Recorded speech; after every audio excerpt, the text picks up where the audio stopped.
Karnataka's trajectory from a progressive, secular state to a communal state has been a very interesting and crippling one. In 12th century, we had Basavanna, who spoke much before Marx about the dignity of labor, about equality, about rationality, and specifically against Brahmin hegemony.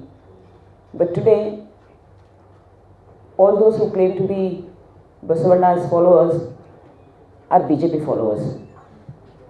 It's totally against whatever Basavanna stood for.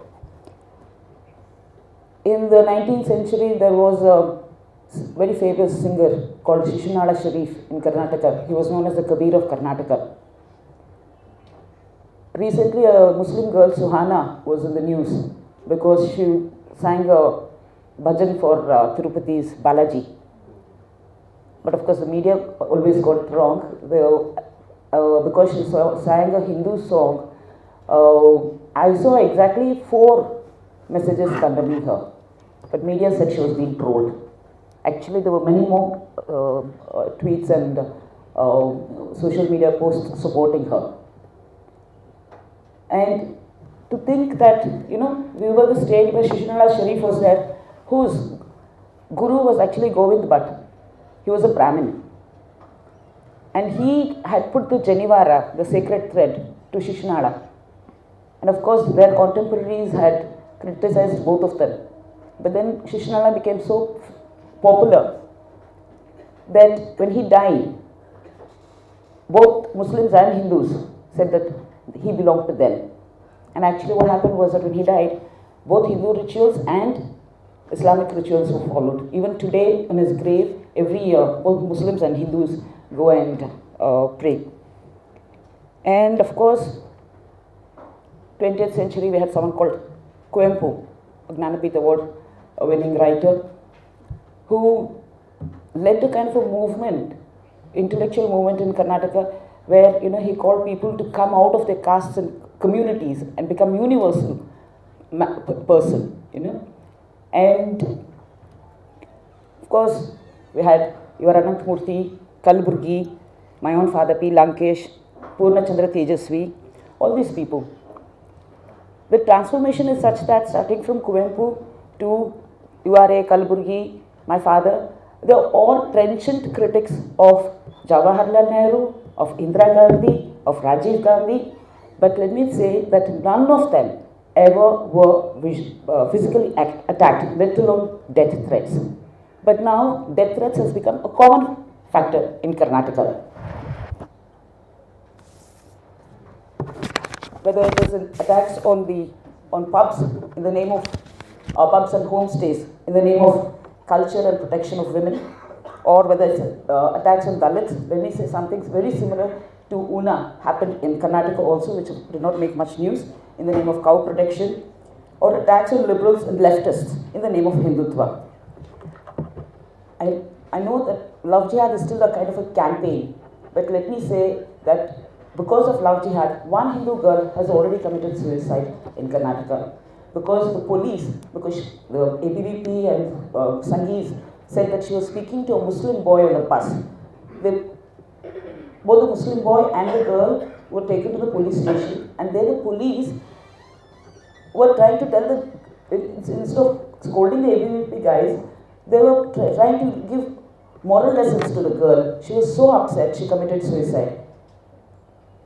And with all these things, let me just give you a link.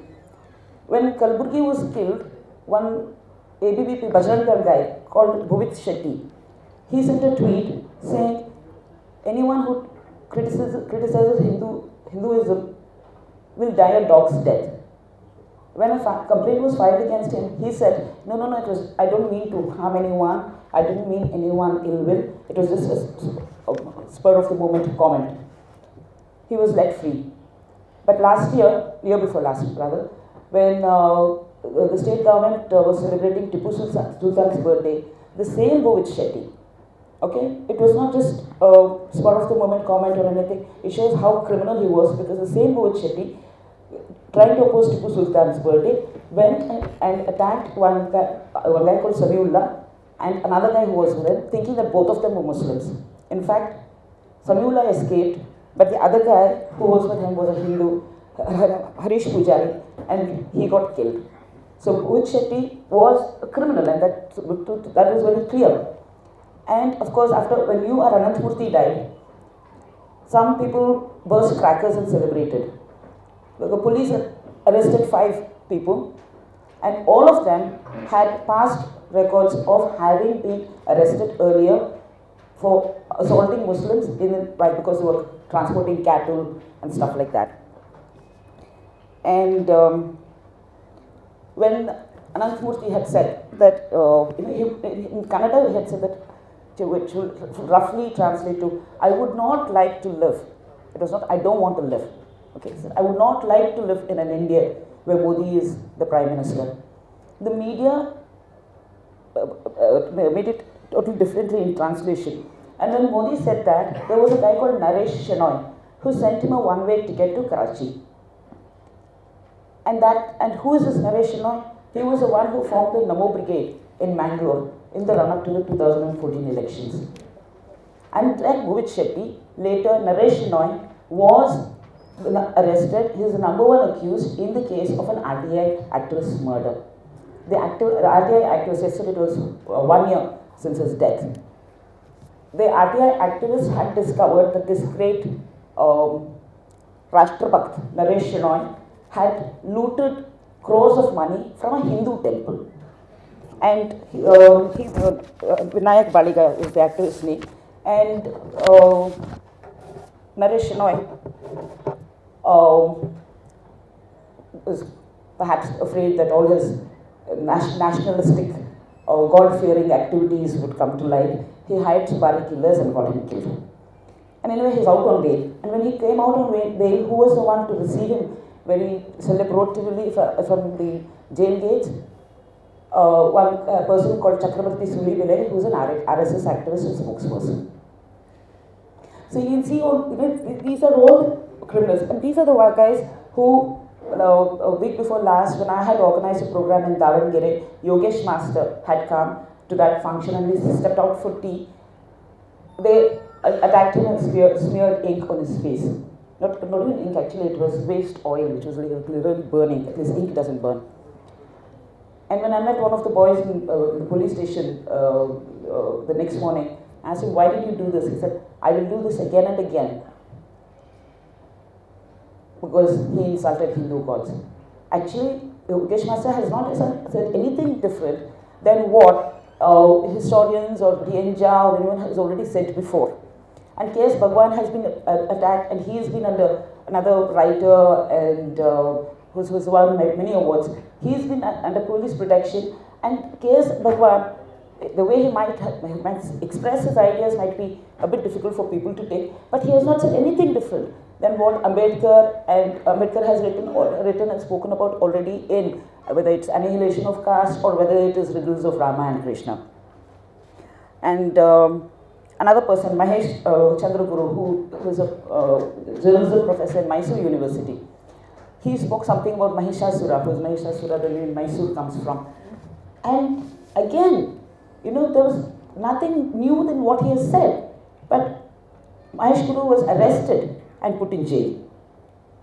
And in Karnataka today, Karnataka religious student unions are banned. So that's, but there is something happening in the coastal and Malnad colleges today, which the students of those colleges don't care how many Rohits kill themselves, don't care how many Kanayas and Umars and Anirbans are jailed, don't care if any Najibs disappear or Rajni Krishnas die. They don't want Muslims, girl students to wear burqa. And they've started this revolution there. So if you girls wear burqa, we'll wear saffron scarves. This is the height of their, this is how they're communalizing the next set of voters. And the Congress government in Karnataka, as I said, is so stupid that here Rahul Gandhi goes to JNU in support of AISF student Kanaya, and in Tumkur, AISF students are distributing pamphlets about Kanaya and Rohit, and ABVP goons attack them. I tell the Home Minister, what is this happening? You just tell, get all those ABVP goons here in bars, and then they will know that they can't sort of, wag their tails in Karnataka. He says yes, and the next minute I know, Karnataka police in a Congress government have put sedition cases against AISF students. And Karnataka government is really so stupid.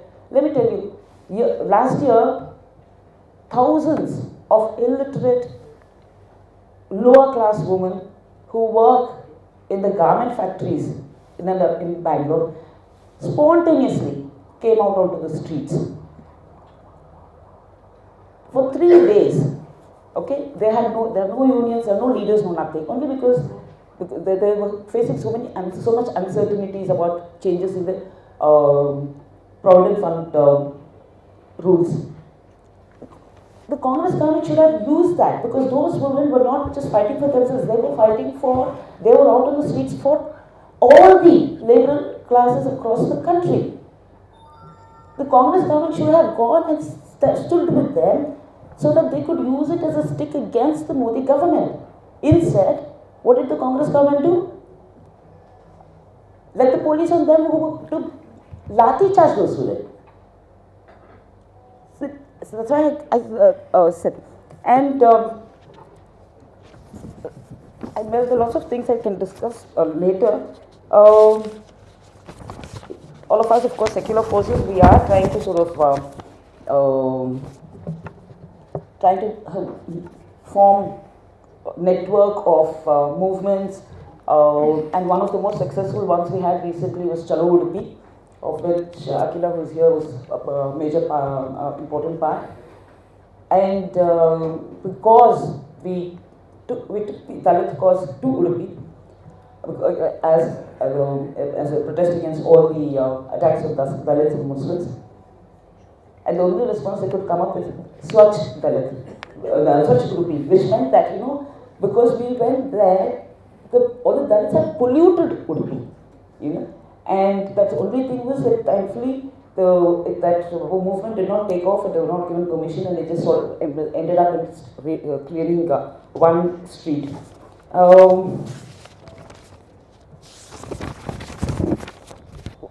Let me come back to the point that I started with. Elections next year, and let me tell you, we have no dearth of Yogi Adityanaths in Karnataka. Once Chief Minister Siddaramaiah said that he doesn't eat beef, but should he eat, no one should object. And there was a BJP leader who said he would chop off Siddaramaiah's head and play football with it in the center of town. What I fear is that, earlier when these things, when Burit Shetties happened, we used to think that it was some abnormal things being done by some abnormal people. But tragically in Karnataka, abnormality is becoming the new normal. And I fear that, like Uttar Pradesh, Congress too will lose next year and will be saddled again with a communal, casteist and corrupt BJP government. Thank you.